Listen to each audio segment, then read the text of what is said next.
Hello friends, welcome to Spanish fourth graders. Alrighty, so today I'm going to just show you so you have a visual along with the words. Last week we wrote the words. Number one, la silla. Este es la silla. La silla. You try saying it, ready, set, go. Very good. La silla. Pizarra. Any kind of flat surface that you're writing on. Pizarra. We don't use chalk very much anymore, so now we have whiteboards. Pizarra. Did you see Felix running around behind me? That's my son. La computadora. Oh, wait, you didn't try saying la pizarra. So, la pizarra. Your turn, ready, set, go. La computadora. Remember, in Spain, sometimes they call them ordenadores. The things you use to order things, the machine your parents use to order stuff on Amazon. Ordenador. El papel. Oh, he didn't say computadora. Say la computadora. Ready, set, go.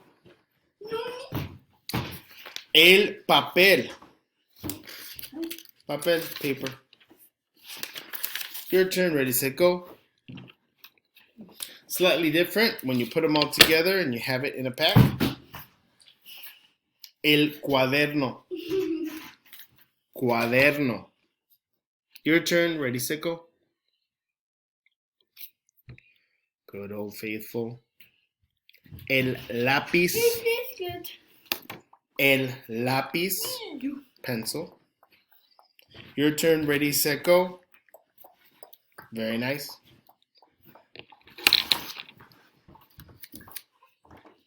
Las tijeras. Notice the H sound. Tijeras.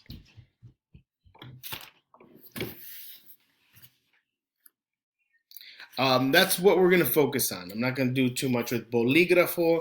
Bolígrafo is pen. Oh, I skipped the libro. Libro is book.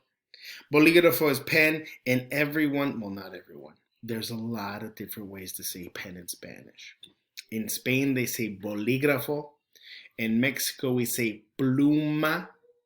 Pluma, which is the way we say the feather of an animal, because you used to use a goose feather to write pluma. In places like El Salvador, they've shortened bolígrafo to just boli. And to be honest, they kind of say that in Spain sometimes too. And mochila, and I mean, you never have your backpack in my classroom. Marcadores, we don't really use markers that much. Borrador, I probably should do borrador.